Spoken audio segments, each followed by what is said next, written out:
Your death won't come easily.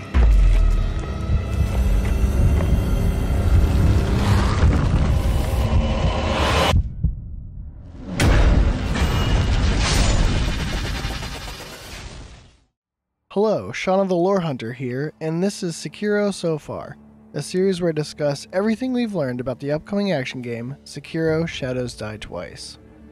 This is Appendix 4.1, and in this video I will discuss the new story and lore details revealed in the last month. If you haven't, I highly recommend watching part 4 of this series first, as I will be building off of the information discussed in that video.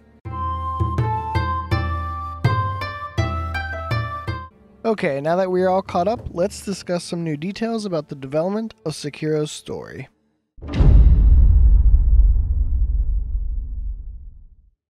This sentiment has already been expressed in Part 4, but in an interview with Game Informer, communications manager Yasuhiro Kitao reiterated the role of Sengoku Japan in Sekiro, stating, "We decided to take inspiration from the architecture and vegetation, but there are no actual historical people or locations featured in the game. This is a From game we're talking about. It's a Miyazaki game we're talking about.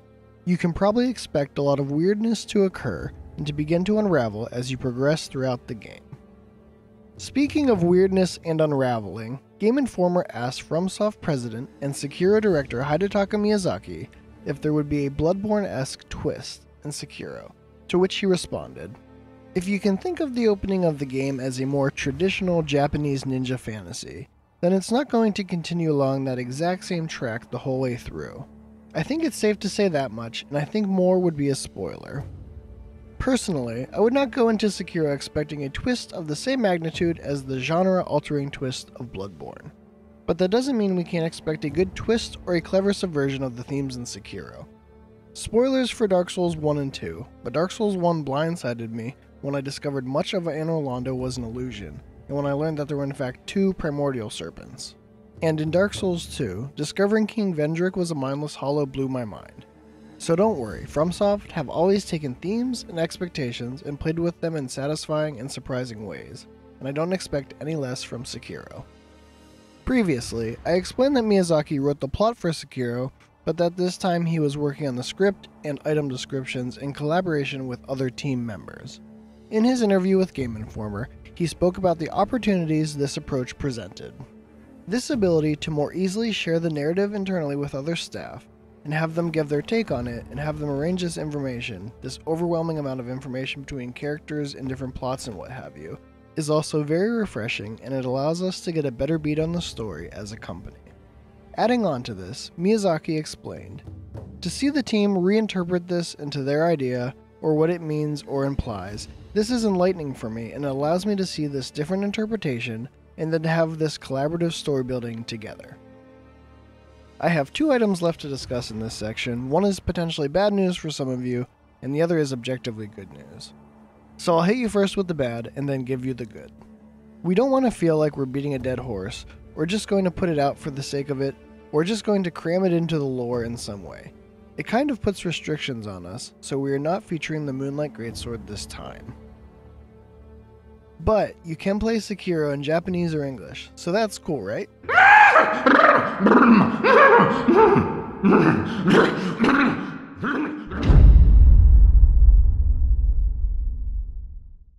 Since publishing Part 4 of this series, a short story trailer and a few small boss teasers came out, and Game Informer revealed a number of story and lore details during their January Sekiro coverage. First, let's discuss what we learned in the story trailer. The trailer starts by establishing the aesthetic and thematic basis for the story.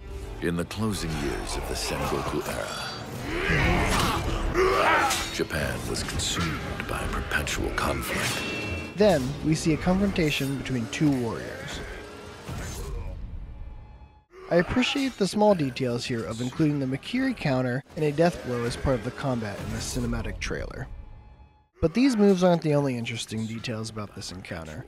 In his trailer analysis, VaatiVidya pointed out that this soldier's crest on his helmet looks very similar to the crest on the Ashina commander's helmet from the E3 trailer. While you could reasonably conclude from this connection that the victorious samurai is a member of the Ashina clan, I don't think it's unreasonable to speculate that this might be the legendary Asin Ashina, who wrestled control and restored glory to these lands in the passing of a single generation. As we will soon learn, this scene takes place roughly a generation ago. Also, Asin was a legendary swordsman, and the samurai is pretty skilled with a sword. Regardless of if he is Asin Ashina or not, the Ashina samurai being victorious over the opposing samurai is symbolic of the Ashina clan's conquest of the region. In the Game Informer coverage, Miyazaki explained, "This Ao character picked up Sekiro on the battlefield and raised him as a shinobi. He sort of played a foster father role to the protagonist." In this scene, we see a young shinobi, known as the Wolf, meeting his future master, the Owl.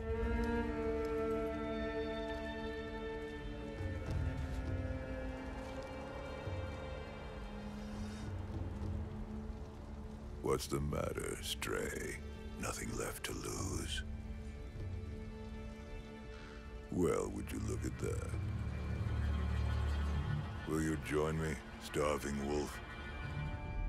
The Owl, seemingly impressed by the wolf's resolve, took him under his wing and trained him. That day, I pulled you from the battlefield. I had no idea what you'd become.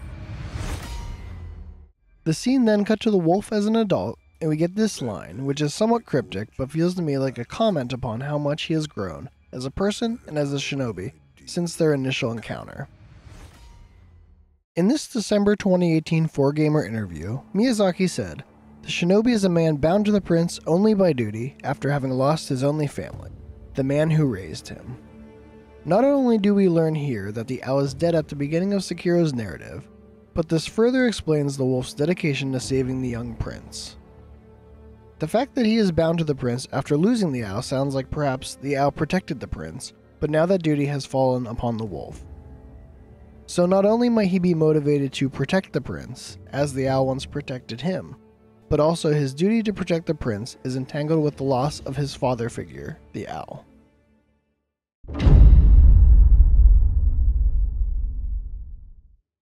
Game Informer got to play through an area called the Harada Estates, a name that might sound familiar.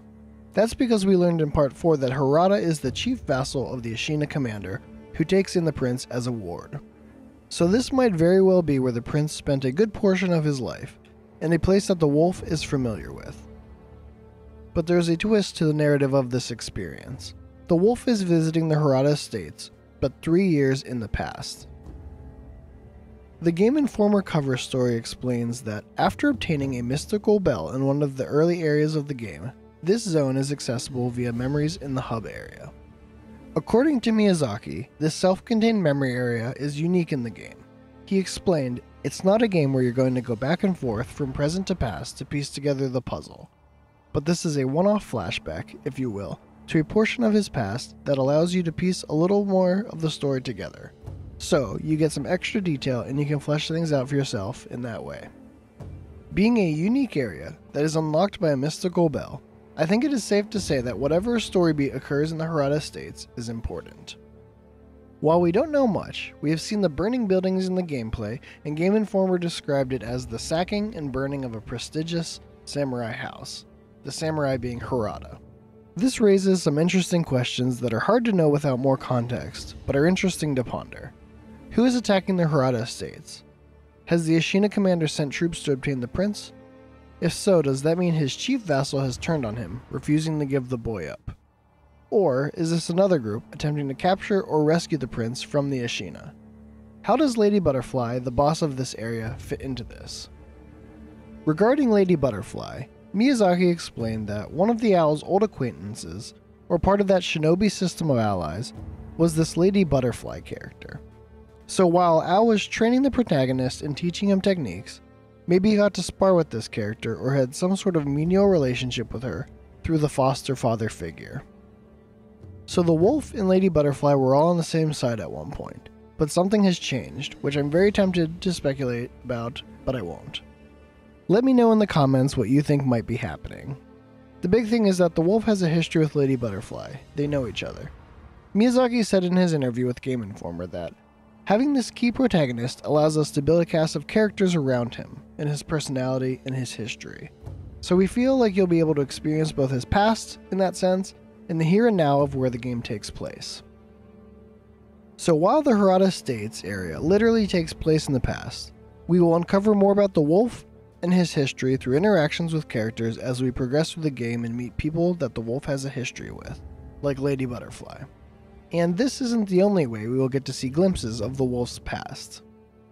Cyril Vasquez of Game Informer explained in an article that, as we approached a particular area, we also saw a scene of the young lord chatting with Emma, one of the characters who helps you in Sekiro's hub area, play out through ghostly figures in the environment itself, similar to how certain flashbacks in games like BioShock occur.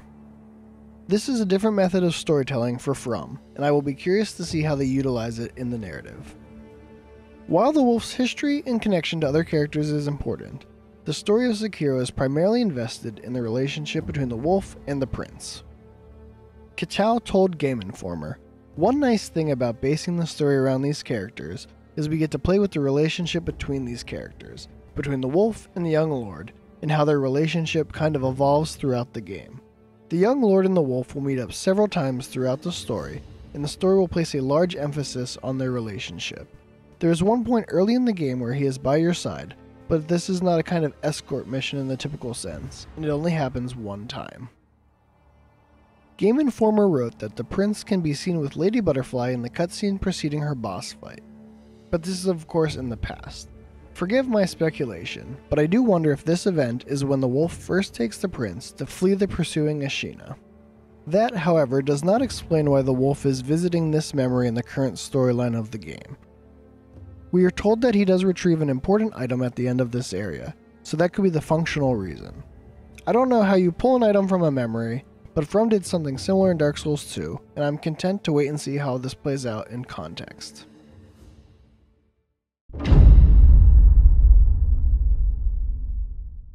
There were the big pieces of information that came out, but there have also been 3 short teasers, and most likely there will be more leading up to the game's release, that have come out, giving just a little more information and naming a few characters we have already seen.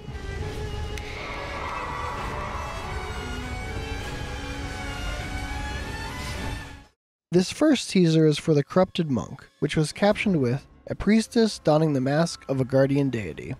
The mask the Corrupted Monk wears looks very similar to a Hanya mask, a mask worn in Japanese no theater to represent a woman turning into a demon. A popular play that uses the Hanya mask is the Momi Jigari. In this play, a traveling samurai is lured to a leaf viewing party by a demon disguised as a princess, and the only way the samurai can defeat her is by using a holy katana given to him by a deity in a dream. And this isn't the only theatrical connection that has been speculated. In Hashi Benkei, the legendary warrior monk Benkei dresses up as a woman and fights any warriors trying to cross the Gojo Bridge using a long-handled sword.